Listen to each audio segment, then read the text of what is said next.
By now, you've learned that pain doesn't always mean damage, and you've seen how just a few mindful movements can shift how your body feels. Now, let's go deeper. Today, I want to walk you through the exact approach I use with my clients to help them move better, even with persistent pain. It's a simple 3-step method that helps you work with your body, not against it. Step 1, awareness.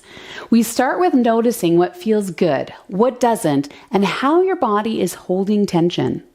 Awareness is the foundation. Number 2, articulation.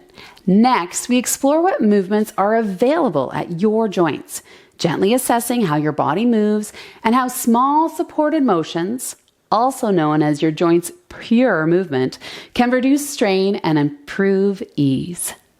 Number 3, action.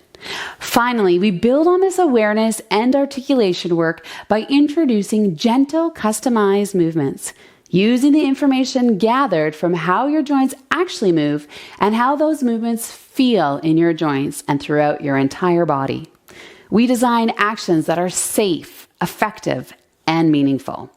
This is how we create real and lasting change over time.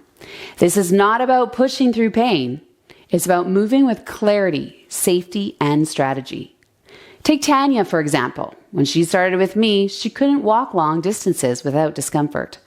12 weeks later, she was participating in a 5-kilometer charity walk, confident, energized, and empowered.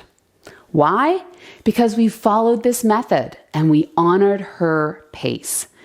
This isn't a one-size-fits-all boot camp. It's a plan built around you.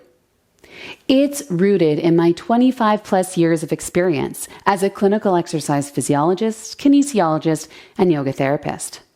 And it works. If you're thinking, that's what I need, stick with me, because in the next video, I'll show you exactly how you can get started.